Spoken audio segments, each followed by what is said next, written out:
All right, well, good afternoon, everyone. Thanks again for joining us today for our first Women's Forest Congress Lunch and Learn of 2026. We're so happy for y'all to be here, and we're really excited to have y'all join us and meet our newest steering committee members today. My name is Amy Doty, and I serve as a member of the Women's Forest Congress Steering Committee, and I'm joining y'all from Maryland, which is the traditional lands of the Piscataway peoples. Again, feel free to introduce yourself in the chat and let us know where you're zooming in from today. We're excited to see where everybody is. I wanted to, before we get started, share a few little housekeeping reminders. So we are recording today's session, and so we will share that after the fact with you all via email and through our social channels. Closed captioning is available for those who need it. We also encourage you to use chat for networking and questions throughout. Please keep yourself on mute though while we're in the middle of the session, but if towards the end, we may ask you all to come off mute if you want to ask questions. We do encourage video, but we do want you to do what makes you most comfortable. And then there's options for you to change the view on your screen to see the speakers or the slides up at the right-hand corner of your Zoom. And then while we're here today, if you need any help throughout the event, feel free to shoot me a note in chat and I'll be able to support you. So before we get started, we want to take a kind of a pulse of our community and get some engagement for you all through some community polls. So we're going to activate a few polls here to get your thoughts on a few questions. So one being just to let us know what's been most important to you about the Women's Forest Congress, and then how can we as the Women's Forest Congress best support you? So feel free to drop that in the Mentimeter. We'll give it a couple minutes for y'all to respond to that. You're also welcome to drop your thoughts and responses in chat if that's easier.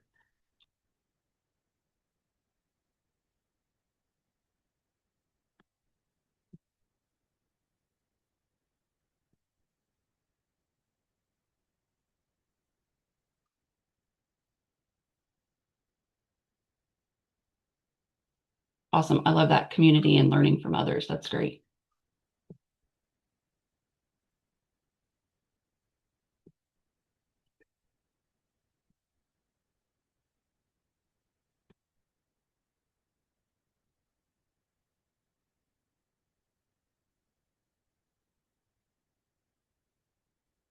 Lots of great responses coming in. Lots of folks talking about the networking and community aspects, just giving everyone a sense of community. So I'm really excited to see that. And so feel free to keep dropping your responses into the poll throughout. But we'll go ahead and get started. Again, if you aren't able to access the poll, you feel free to respond to those questions via chat, and we'll capture those at the end as well.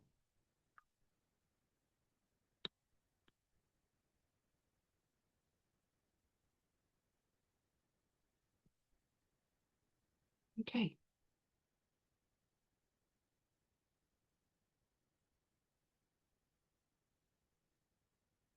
So while y'all still have access to that Mentimeter, we're going to go ahead and get started with our session for today. I first want to go ahead and welcome you all again to hear from our newest steering committee members as they share more about their motivation to join the Women's Forest Congress and their visions for the future of the Women's Forest Congress. So I'd like to introduce our facilitator of the discussion today, Asia Downton. Asia is a founding member of the Women's Forest Congress. She also serves as the Assistant Professor of Urban and Community Forestry at Michigan State University. So please help me welcome Asia. Thank you so much, Amy, and thank you to everyone who's taking some time out of your day to join us for our first quarterly meeting of 2026. So, like Amy mentioned, this meeting is special for many reasons. Again, first of the year, but especially because we have the awesome opportunity to meet so many of our new steering committee members. So we're going to dive into a really rich conversation with all of our steering committee members who are able to join us today as we move through the hour. But we're going to start with an introduction. So let's take a few minutes to get to know our new steering committee. What I'm going to do is I will ask for the steering committee members who are with us today, can you introduce yourself and can you tell us what motivated you to join the steering committee? We are going to start with Esther Tonade.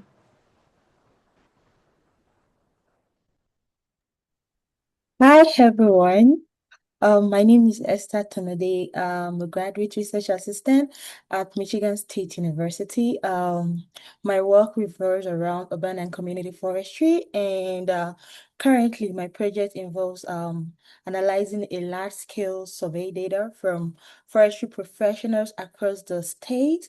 We are mapping the competency, the credentials, and their training needs. I'm most especially interested in how can we better align education, certification, and the on-the-job training demands to meet the caring for the trees in our communities. I'm very excited to be here today, and one of the main motivation for me joining the Women Forest Congress is the fact that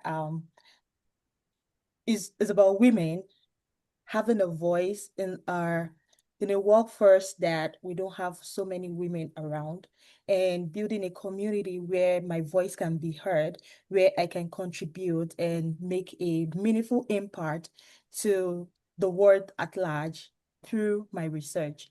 And I believe that Women Forest Congress give me the platform to make those informed decisions and to also impact my generation, especially the underrepresented groups. So I'm very excited to be part of Women Forest Congress and the great work they're doing and how they are giving us platform to have a voice and to be heard, which is the most important thing. Thank you.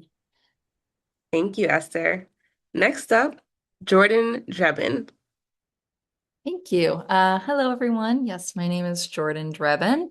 And right now I'm doing a lot of community engagement consulting work. For many years, I was at a nonprofit here in Portland, Oregon, as their communications manager and then science and tribal engagement specialist, doing all kinds of fun projects related to forests and clean energy and regenerative ranching and wood markets. And I just am really excited to be a part of this group. I joined the steering committee because at the end of my 6 years at a local nonprofit that was pretty community driven, I just felt like I didn't have the kind of community that I expected to have at this point. And frankly, unless you're work in an environmental justice like focused environment, the topic of like equity and belonging and how can we work better together is a difficult one to interject into your work. And I just felt kind of disconnected from a lot of my professional peers. And so, honestly, I think the best thing that we can do right now is build this community, as a lot of you said in the polling. And especially in the heavy times we're in our politics and society. And so I'm here to be a part of that community, help build that community. I have a lot of passion and energy behind it. And so I'm excited to be here. Thank you for having me. Thank you, Jordan. And next up, Kaylin Glenn. Hi, y'all. Good afternoon, good morning, wherever you're coming from. Yes, so my name is Kaylin Glenn, and I'm currently the regional manager in the Southeast for the Forest Stewardship Council. We're a certification program, but we're really striving to drive sustainable forestry, both in the US, but also internationally. But beyond that, the reason why I'm here, which I would rather share with this group, because that's why we're all gathered. So I started my forestry career around 2018, 2019, had started started doing some international forestry work, and then ended up, because of many life circumstances, coming back to Florida for grad school in person, ended up getting a job with Weyerhaeuser. And all of a sudden, my like very, what I call sexy tropical forestry career landed me in industrial forestry, not by choice. And I was very thankful for the opportunity while pursuing my graduate program. But I also was like really lonely, and what had a more so women dominated sector in Guatemala and Costa Rica, it was very male dominated when I came to Florida. And then COVID hit. I was in the middle of a divorce, and it was just super, super challenging personally and professionally for me. And I almost kind of threw my hands up and quit the forestry career, both in my graduate school program, but then also professionally. And I had heard about, because I was working with Weyerhaeuser, about this group called the Women's Forest Congress that Era Erickson was a steering committee member for, as well as so many others, including Asia and many others that have really supported this in the past. And I was like, well, hey, this is great. I'm stuck at home anyways. Let me see if I can get involved. And so I started joining online meetings, got a part of these subcommittee groups that eventually formed the declarations that we made at the in-person event. And long story short, I finally had found my community. I started connecting with women all across the US, and it took this like little microorganism of what I thought was the forestry sector, and it made it so much bigger and broader and more supportive. And I think, only ran into one other female forester other than the folks in grad school at the time. And so it truly is the reason why I'm here. It's the reason why I, career-wise and personally-wise, have made it through so much. And so when there was the call to join the steering committee, I thought, why not? Because I have benefited so much from this organization and the women who are part of it. And so now I feel like it's my chance to give back from everything I've benefited from. I have made lifelong friends and mentors and just amazing, amazing women that I admire and learn from every day. And so, yes, that's why I'm here to steward the next, hopefully, wave of what the Women's Forest Congress can bring. Thank you so much for sharing that, Caitlin. Next up, we've got Dr. Lillian Dinkins. Hi, everyone. Thank you all for joining us today. My name is Lillian Dinkins. I am currently the inaugural fellow for the DC Women and Conservation Policy Fellowship, which is a great opportunity for me to be here in DC and experience different organizations that work within policy and forestry. I'm currently working with a federal relations team at Trust for Public Land. And so, yeah, super excited to just be here with you all today, but even more excited to have the opportunity to be on the steering committee. What really motivated me was just seeing the different women within our sector, specifically at different conferences that I was able to attend while finishing my PhD, and just learning more about the Women's Forest Congress. And I, in every room and in every space, wants to be the representation, especially for our young professionals.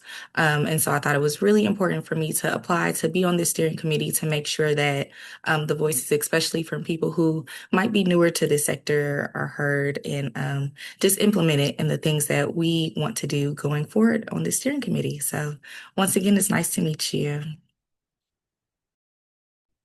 Thank you, Lillian. Next up, Dr. Natasha James. Hello, everyone. My name is Natasha James. I am the Senior Director of Future Forests at the Society of American Foresters.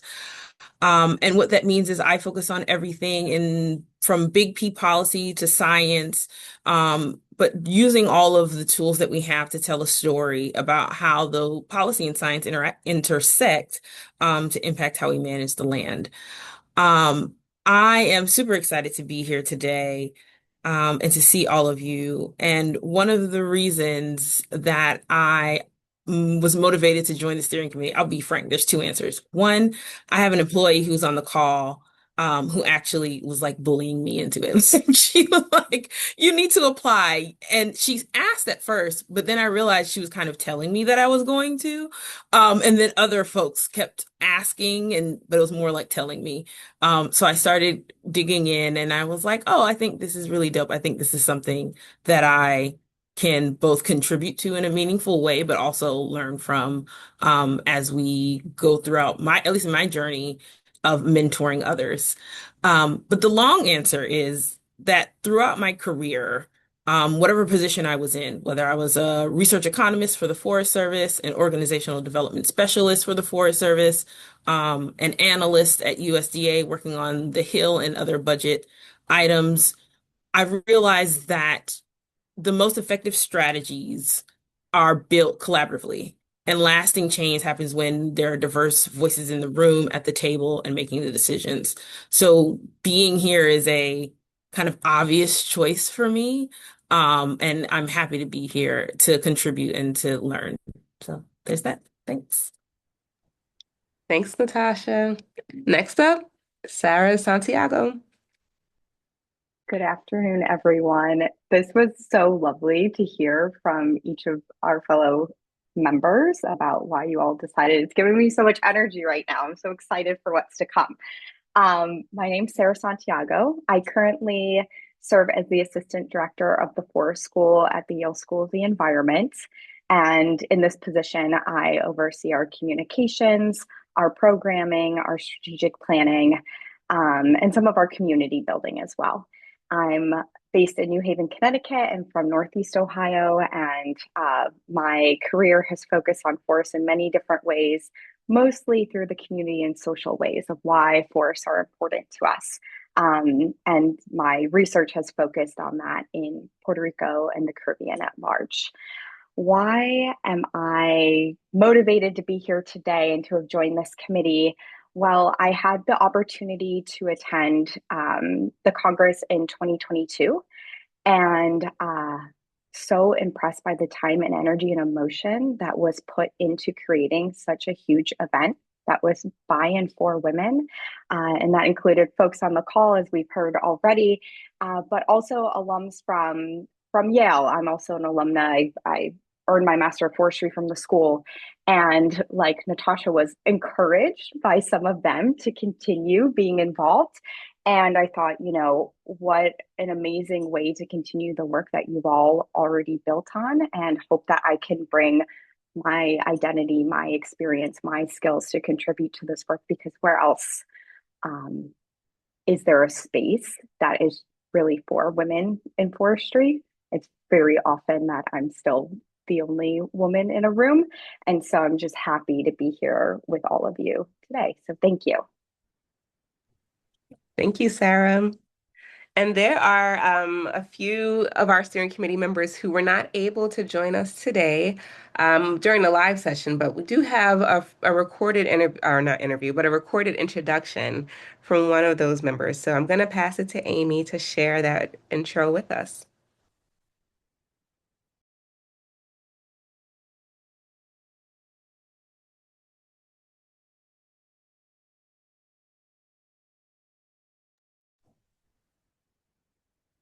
Amy, I'm not getting any sound.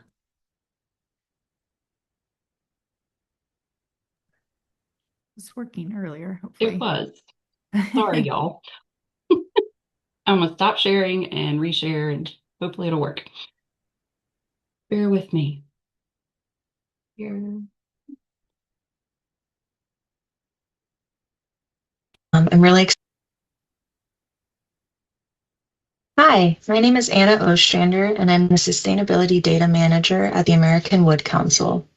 I've been with AWC for a little over 3 years, and I'm really excited to be part of the Women's Forest Congress and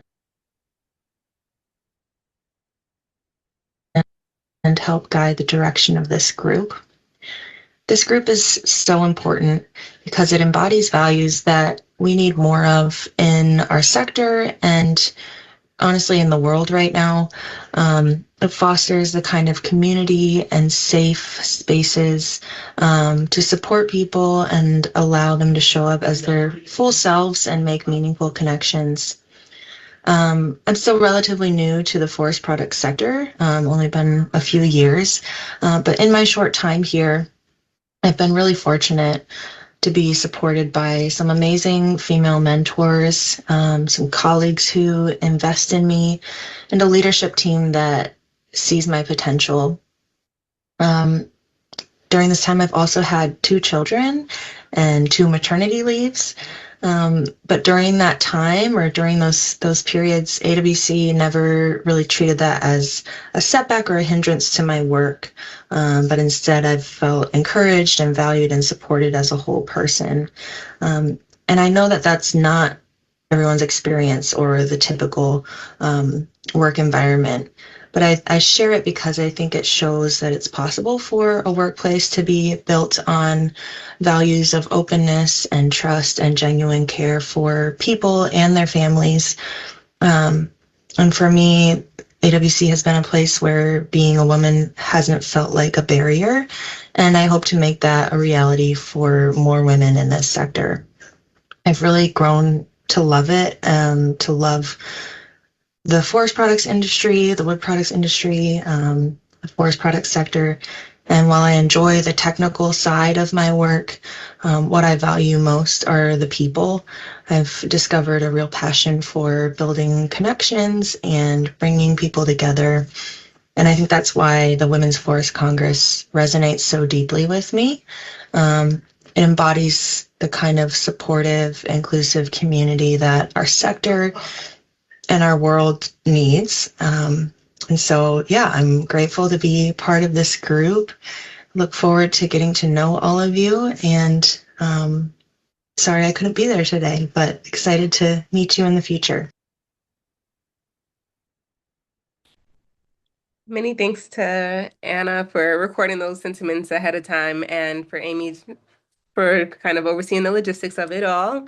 And I think what Anna said is so important in that she's in a good position with her current company and that she's felt well supported, but that sometimes isn't a universal sentiment or experience. Oftentimes, many of us have felt the challenge of being a woman in an industry that is predominantly male. And so, that's just one of the challenges that tends to come up when we think about the work that we do and the greater landscape that we do the work within. But there are others. And so now that we've got our introductions out of the way, we're going to dive into a little bit more deep conversation. And the first question that I want to kind of throw out at our panel is this. What do we need to do as a community to navigate and overcome challenges? And, I'll add on that, we saw some of the results from the poll earlier. How do you think we can meet the needs of the community and inform strategic planning? So with that, I'll start with Natasha. Thank you. I have a long answer, but I'll do my best to not rattle on. So one of the things when I applied for this job, I said was really important to me is relationships, and I'm gonna go with that angle here. So as we navigate challenges as a community, relationships are at the center of that. And I don't just mean relationships that are transactional because we want to check the box. I'm talking about real relationships, the kind where we invest in each other over time, where we listen as much as we speak, where we're willing to build something together. That is really what community really is. So if we're serious about meeting the needs of the community, we really need to be willing and able to engage across differences. That means having space for agreement and disagreement, and also building trust needed to move through those disagreements productively. So I think what we need to do as we are moving together as a community is making sure that the voices in this room and the voices we invite into the rooms we are in, that the people feel heard, that their experiences are valued, and that they see themselves reflected in the direction that we're going. So as we think about strategic planning, and one of the things that stood out for me in the poll was people talking about networking. Networking is relationships as well. It's figuring out who in the room has the expertise, the network, the skill set to help you move into the next level. But it should be a reciprocal relationship in a lot of ways. So thinking about how we can move from, I guess a better way to say this is, so as we think about strategic planning, I would challenge us to center relationships as the infrastructure of that, right? How do we build this idea of the community that we want to have for ourselves, for the generations after us, into that strategic plan, not as a side benefit, not as something that happens because we do this well, but as the way we operate as a group and as a team. So I'll stop rambling there and allow others to give their perspectives. Thanks, Natasha. Kaylin, any interest in sharing any feedback on that one? Yeah, I mean, I think Natasha, you're completely on the right track. I mean, we all are in the business of like natural resources, but none of the business of what we do wouldn't exist without the relationships that we have. Like it is all the business of people, how we connect to one another, how we relate, how we manage, how we understand our sense of place in these regions, and then how we identify based on that too. So I think, yeah, I think I would kind of agree that when we think about, I'm rereading the question, like thinking about the community, well, community is us, the people, and how we navigate and overcome those challenges.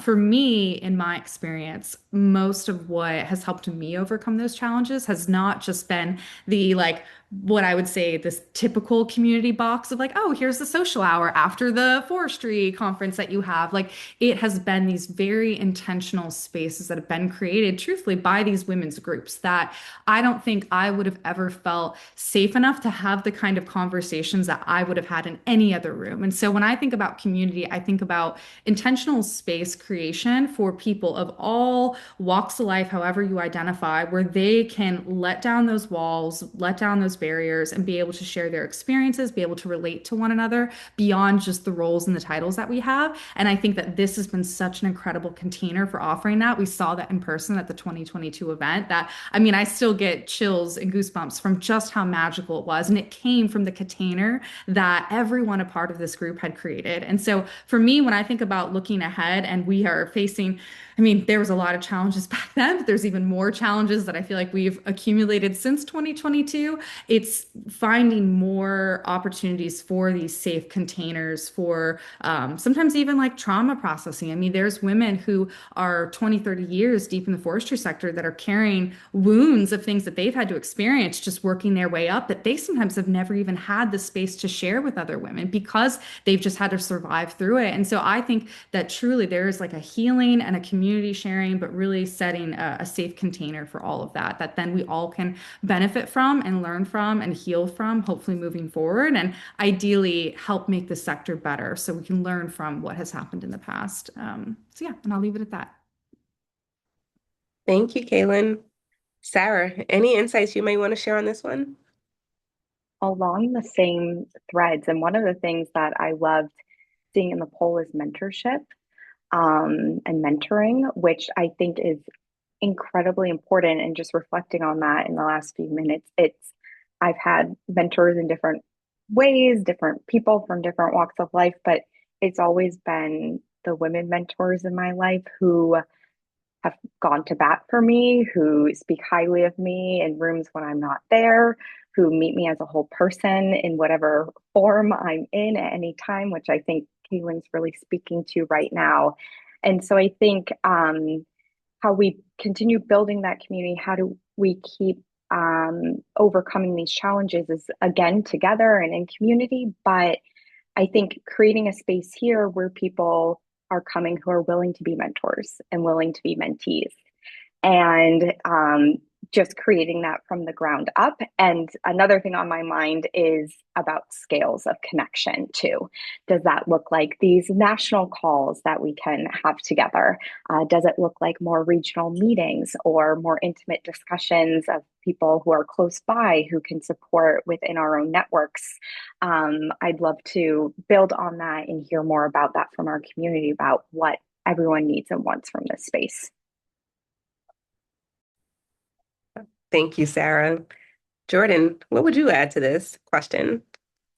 Yes, wonderful answers from everybody. Just feeling so aligned with y'all. I think the things that are coming to my mind to add to this is being brave, right? Like when we're in this space, there's like an innate kind of trust that we have in each other because we're all here for a very similar purpose. And so we can share these experiences and we can build the courage together so that when we are in spaces that might not feel safe, we have the courage and bravery to speak on behalf of people who aren't there. I think that's one of the more challenging things. When we're in this space, we feel all fired up about, wanting to advocate and wanting to do things. And then when you're in the room, it's hard to put yourself at risk about speaking up or about advocating for.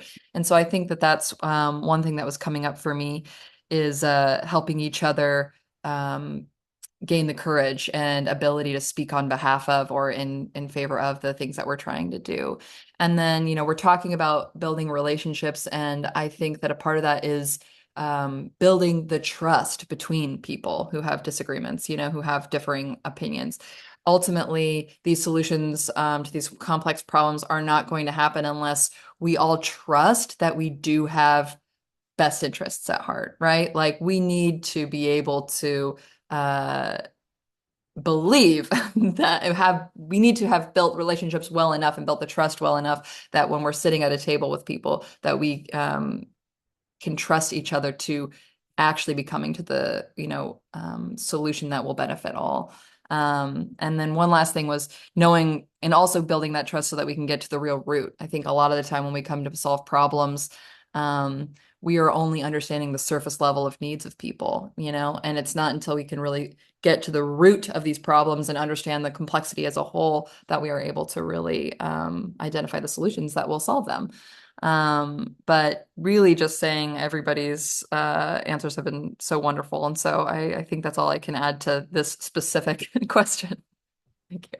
Thank you, Jordan. And Esther, how can you help us round out this particular part of the conversation?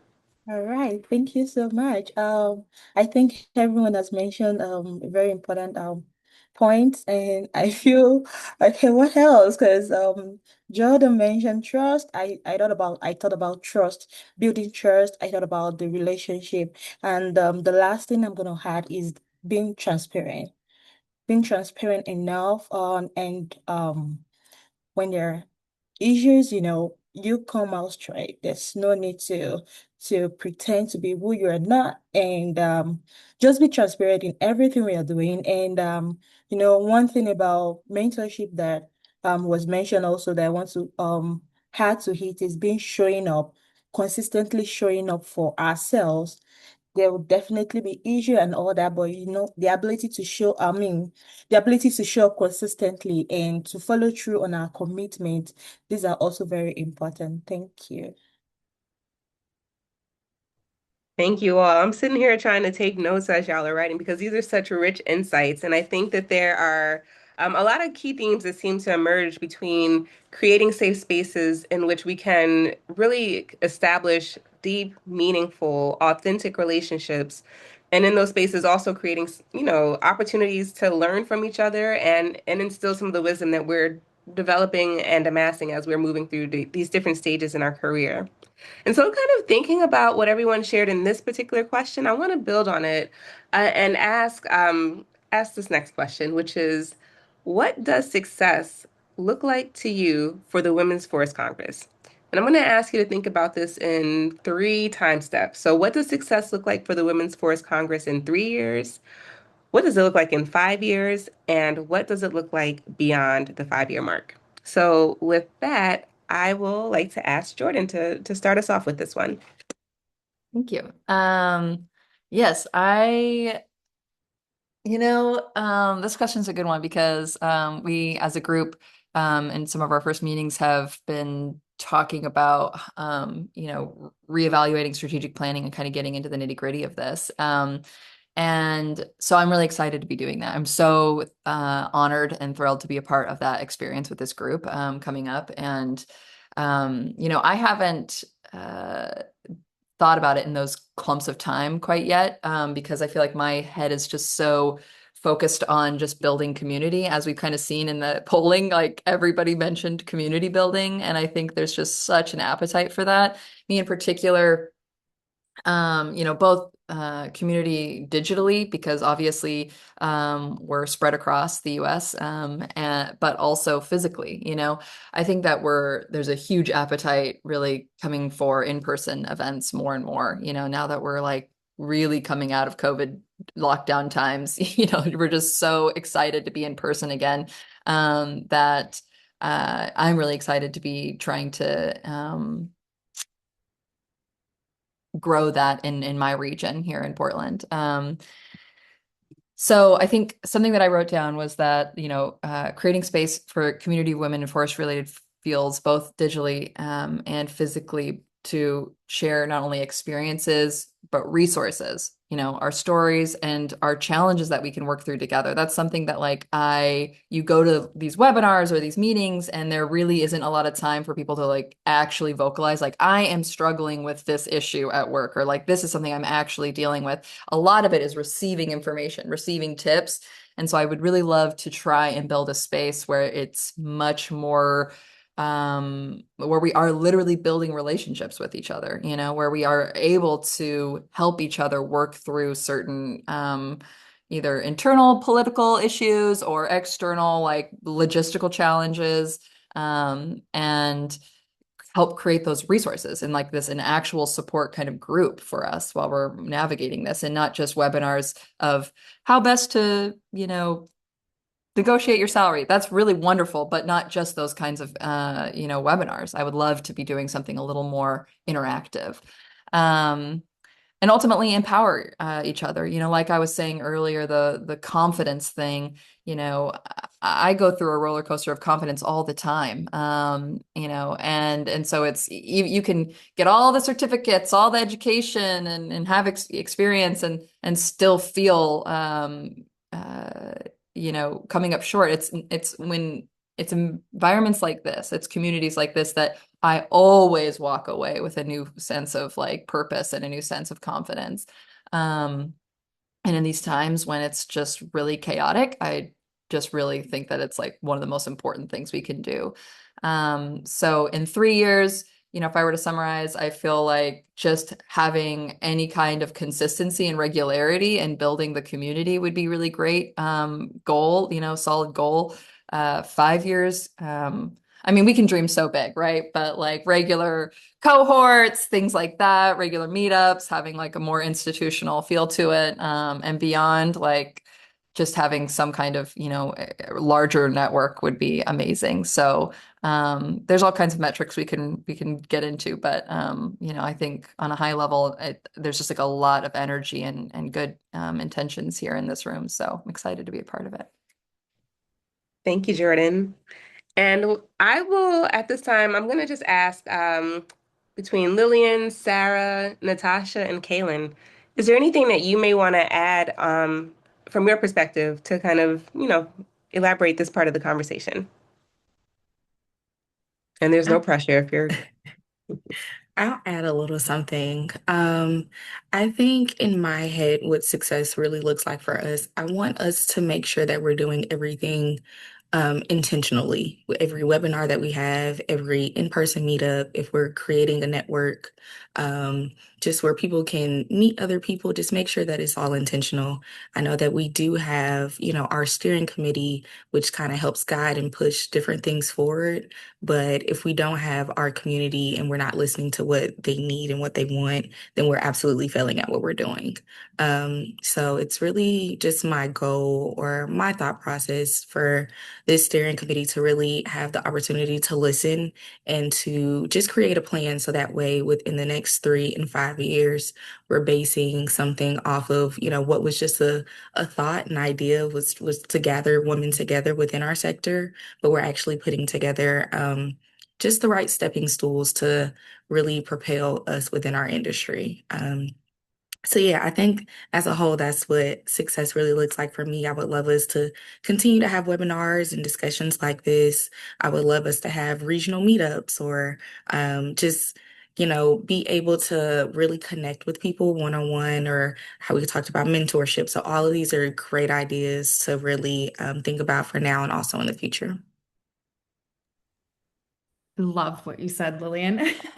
The one thing that I keep thinking about, so if you're new to the Women's Force Congress, welcome, by the way. If you've been around for a few years, I think you all, I'm going to drop this in the link just in case you haven't seen this, or if you have seen it, maybe it's been a minute. So one of the biggest things that concluded from the 2022 in-person meeting was these declarations that I remember for, it felt like 2 years leading up to, we were broken out to these subcommittees, and I was on one of them. And then when we got in person, these subcommittees broke out and we decided, like, what are the issues that are important? What are we seeing? What are the things that we as the Women's Force Congress want to offer? And guess what? We created that. Now, mind you, it was back in 2022, but I remember the call to action that was so sincere on our hearts when we all departed. Like, it was so sad to leave everyone in person, but we were all tasked with implementing these things in our workplaces and our day-to-day lives, in the mentors that we sought out or the mentees that we were mentoring. And so for me, when I think about what the next 3 to 5 years look like, there's been a lot of change that's happened since then, but we really created a good foundation. And I want to build on that. I want to revisit it. And I want us to take, in the same way that we did post 2022, that same sincerity. Someone mentioned it earlier, of like doing what we say we'll do. It's one thing to have community and to, meet one another. And like, there's some touchy feeliness that comes from that. That's always valuable, but we have the potential to be a force. Like, we came out of these multiple forest congresses that happened at a really critical time. And so ours came about because women had started entering the forestry sector at massive numbers, but yet still were the minority, but happening at a scale that was like, hey, we should talk about this. We should talk about the things that we're experiencing and the things that we're facing and what it can look like moving forward. And that's why this gathering came about. And so just, I wanted to mention that because it's grounding of the why we're here, what we came out of in 2022, and then thinking about where we're headed. We've got a really great foundation, but like you mentioned, Lillian, if we don't have everyone around us, if we aren't providing what's valuable to everyone within the sector, then yeah, there's no point. So we really need that feedback. We need that engagement. And so I hope to see more smaller subgroup committees where everyone within the Force Congress has a chance to not just have their voice heard in just attending these meetings, but also their perspective implemented in the work that we're doing outward. So yeah, thank you all. But great points, Lillian, as well as you, Jordan. So thank you. Kaylin, I really appreciate you saying that and even sharing the declarations. And like you mentioned, you were part of a larger team that helped put the declaration together. Um, and in part, that was because you were at the table. And, as you all have shared what the vision for the next 3, 5, and more years than that looks like for the Women's Forest Congress, it makes me think, who needs to be at the table? Who do we, what voices do we need to make sure are heard?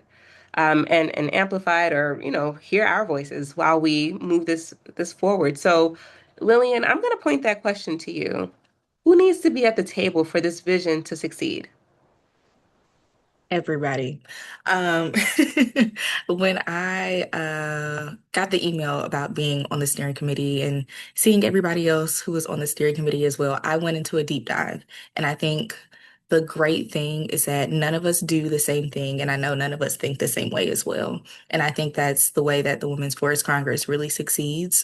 We have all these ideas and experiences, and so we're just one really big thinking pot. And what we think matters, what we know matters, especially with our experiences and just our journeys for where we've been. I think we need a little bit of everybody. We need our young professionals. We need the women who've been there since the forestry sector first started. We need, no matter your race, everybody is really important within this, and just creating this vision that we'd like to succeed for now and for the future as well. I agree 100%. Every single voice, every single perspective needs to have a space and be invited to the table. But this is not about my 2 cents. This is about the steering committee. So I just want to invite maybe one additional voice from maybe either Sarah or Esther, Natasha, Kaylin, or Jordan. If one of you is willing to just volunteer, who else or what else would you add in terms of voices that need to be at the table, and that need to be heard as we move the vision forward? I can jump in there, and I will actually take the question a step back. It's not just who is at the table, but it's also how they're invited in, and like how are they heard and how are they empowered to shape outcomes, right? I remember early in my career, sometimes I would be at a table, but the expectation was that I would not speak. I was just there to observe, right? Because I was a young student. I didn't know enough to really participate. there are times now where I am in meetings and people will say, fix your face. I'm one of those people. I wear my thoughts on my face. But I know that I'm not there to speak. So, and there are times where that's appropriate, but there are times when we really want to hear all the perspectives in the room. And in my first answer for my first question, I talked about perspectives and having hard conversations. Sometimes that's part of the process, and that's part of being at the table. So people need to be able to show up fully and speak honestly and be heard. And if the table is built on trust, it can hold disagreement. And if it's built, and sometimes it's not only just about a bigger table, because like the voices, the people who need to be in the room and the people who need to be at the table are there. But sometimes the table doesn't feel strong enough, right? Like there's not enough reinforcements in terms of trust and transparency for everybody at the table to fully participate at the table. So I just wanted to add that part in about having folks at the table, but also thinking about the structures around the table, the structures in the room, and the structures in our society in general.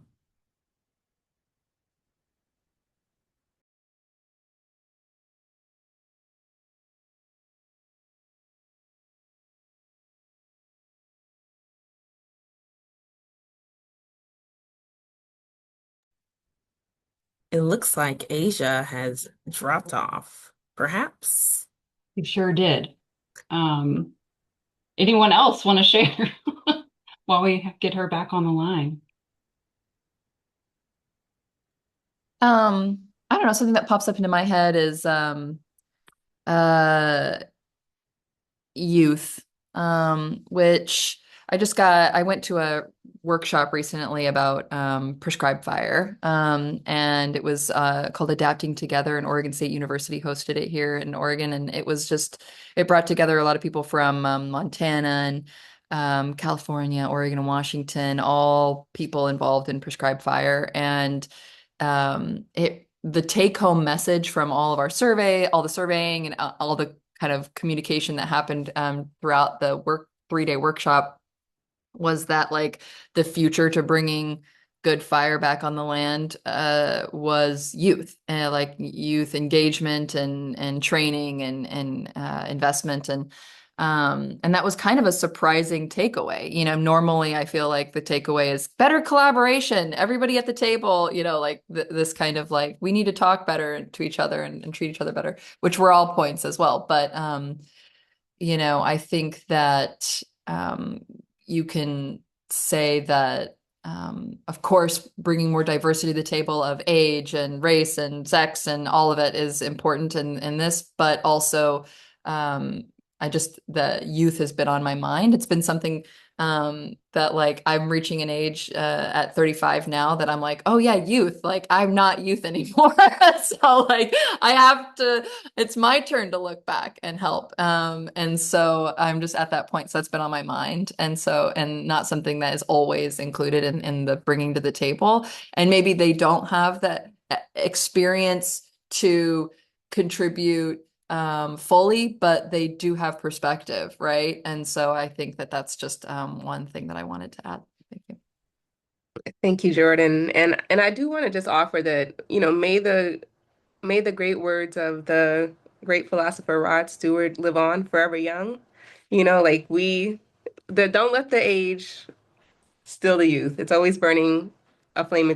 It's almost an eternal flame that's burning. So, all right, y'all. So we're kind of approaching the end of our hour, and I can't believe how quickly the time is kind of passing. So we're gonna get through our final question, and then close out with a poll. And so I'm gonna just ask Sarah and then Kaylin to maybe give about a 60-second response to our final question of the hour, which is, you were with us during the 2022 event. Can you share a little bit about what was memorable at that event? What stood out to you, and just anything that you think would be sharing. And yeah, so let's go ahead. Let's start with Sarah on that question. Thank you. And so I attended as a participant. I wasn't involved at all in organizing the Congress, got to go with another colleague, and we brought 2 students with us, which was really a special trip. to have four women from the school going together. And I feel like the image of the ballroom lives rent free in my mind of like literally it was all women except for two men I could identify. And that was the first time I'd ever had an experience like that. And it's never left me. And there's something that was so amazing about, I think it was a whole cohort of women from Weyerhaeuser who brought their babies with them. And no one fussed about that in any way, shape, or form. Yes, Terry was one of them. The other I didn't know. And then there was something about how like everyone dressed. Everyone was dressing for themselves, what made them feel comfortable. It was like so beautiful. And also I'll say it was loud. Like there was so much energy, so much connection happening. And so that feeling was really, really special. I think there was also so many dedicated spaces for different activities, for different ways of connecting, and storytelling was a huge component through the entire convening, which I think usually isn't the case. So I would just say like the energy was so different, and that was something that has continued to stand out to me. Yeah, I'll just add really quickly. So I'll start light and then I'll go heavy, but it has like summer camp vibes. And I think women are the best for initiating that, where you've got yoga and we've got craft rooms and we're all giggling and we're just like making bracelets, but also having really deep conversations about, challenges that women are facing in our sector and like, how are we going to address that? And like, do we, how do we be diverse, but then also, keep our women core? Like, there's just so many amazing conversations that were happening. So then on the heavier side, I had shared earlier that I had entered the sector during COVID, and I personally was going through so much in my life, and I was carrying like so much post-traumatic stress from a relationship I had left, but I was also a single mom at an early age. And so I was bearing so much weight, and I'd never had community or other women to talk to about that. And I was just sitting at a table and was connecting with women. We just started talking about that. And like, it just came out. It's like, hi, like, what's the weather? And oh my gosh, like, here's all my trauma that I've had to carry while entering the sector. And she's like, oh my gosh, me too. And then I have made so many amazing friendships and community of women who are carrying these same burdens that we don't even know. And we're like, oh my gosh, like, she's so amazing. And I love the work that she does, but we don't even realize the weight behind her. And same thing too, seeing women nursing their babies walking around and seeing the comfort of how we are dressing for ourselves, not for trying to make sure that we're not being treated differently by the men that typically dominate these rooms, that we have to be very careful. Do we overdress? Do we underdress in order to be respected? None of that was there. But really, it was so healing. And like I said earlier, I still get goosebumps because you could just feel the energy in that room. And like there were tears everywhere and no one was ashamed of it. There was joy everywhere. And it just felt so freeing. And that's why, again, I'm here. I want to create more containers for that because it's both healing, but it also launches so many women who maybe are entering the sector and experiencing what we, who when we entered how many years ago, experienced, and then those who've been in it for so long and never had that container to just like exhale and release and be like, wow, like I'm safe. Look, I found my people. It was beautiful. But yes, also location was very cute, and I'd never been to Minnesota. And it was really great. So yeah, thank you, Asia. Thanks, Sarah. No, thank you both. That was awesome. And it's amazing because it is Thursday. So this is kind of like a throwback Thursday memory of Women's Forest Congress past.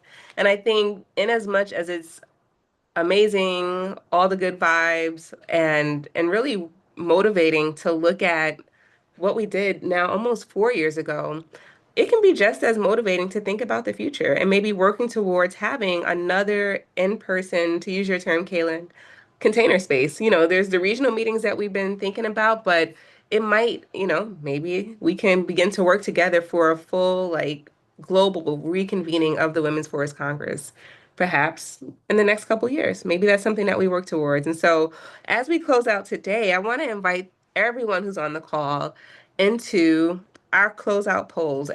And this closeout poll is really geared towards thinking about what could a 2028 Women's Forest Congress in-person meeting look like?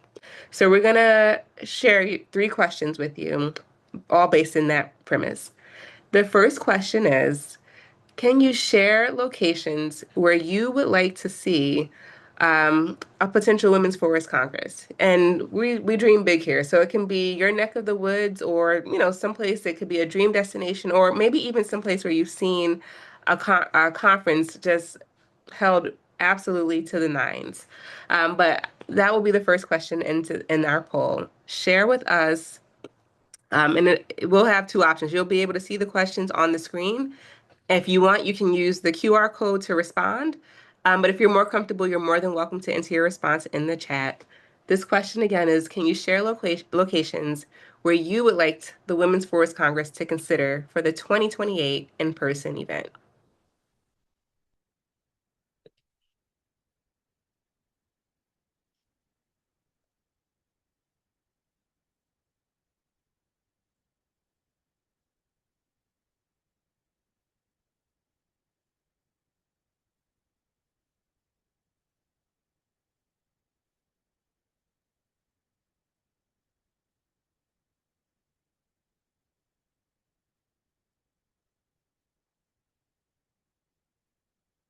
All right, we got a lot of nice places rolling in across the US from Washington and Oregon and California on the West Coast to a little Rocky Mountain highlight with Colorado, and then some Midwest focus here in Michigan or just to our south in Ohio. I will co-sign on the somewhere relaxing and then see some nice recommendations coming in through the chat, including New Mexico or Arizona, Washington, D.C., Vancouver out in British Columbia. Oh, Hawaii. Yes, I like that. That would be very relaxing. All right, Atlanta and Seattle are kind of magnified on the word cloud, meaning that we're getting quite a few responses in support of those cities. So, okay, this is good. This is good. Let's switch to our second question. So, the second question, it'll pop up on your screen and I'll read it out loud. And that is, what would you like to see from the Women's Forest Congress? And what are your expectations of the steering committee? So again, what else would you like to see from the Women's Forest Congress? And what are your expectations for the steering committee? You can scan the QR code on the screen to share your answer via Mentimeter, or if you're more comfortable, you're more than welcome to share your answer through the chat.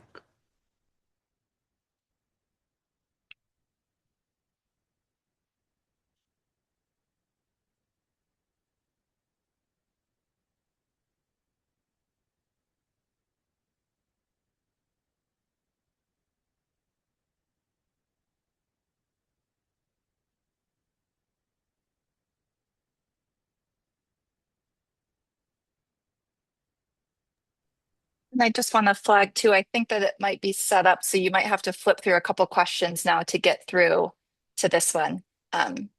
We switched it from a presentation to a survey on the Mentimeter. So if you don't see the right question, press something and then hit next question. You should be able to get through. Thanks, Eliza.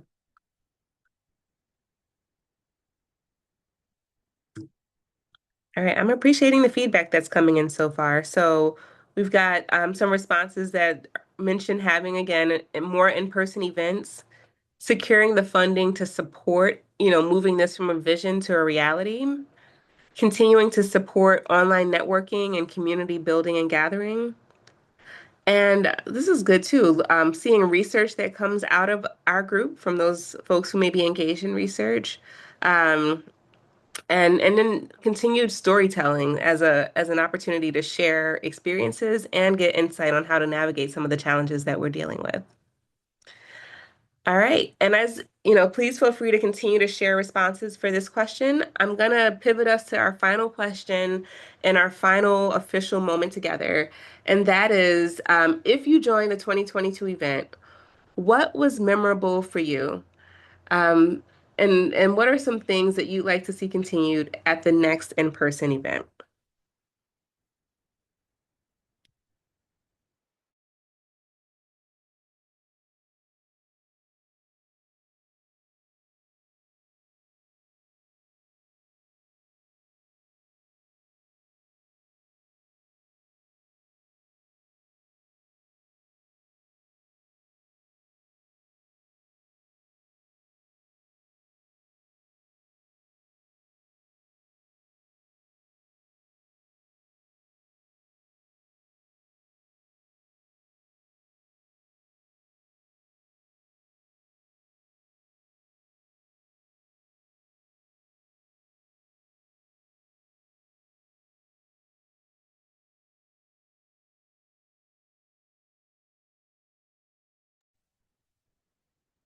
looks like we may have lost Asia again. But I see lots of great responses coming in. It's very tiny on my screen, so I can't read them out. So hopefully y'all can see them, but we will definitely pull this information after the event wraps up. I realize we're right at the top of the hour, and so I want to thank all of y'all for joining us today, for sharing your thoughts. I want to thank the steering committee members for sharing their experiences and stories and just thoughts of the future and visioning of the Women's Forest Congress. Y'all's wealth of knowledge, expertise, and this diversity in your disciplines will really ensure that we are considering the entire forest community in our efforts. And like Asia said, we're looking forward to gathering together again in the future and hopefully in 2028. So keep those ideas coming. Feel free to reach out to us at any time at info@womensforestcongress.org. And then, yeah, we just really want to thank y'all again for joining us. We can't wait to see you again at a future quarterly Lunch and Learn. If you haven't registered, you can find the information on our website at womensforestcongress.org. And then again, do not hesitate to reach out to us with any questions about the Women's Forest Congress.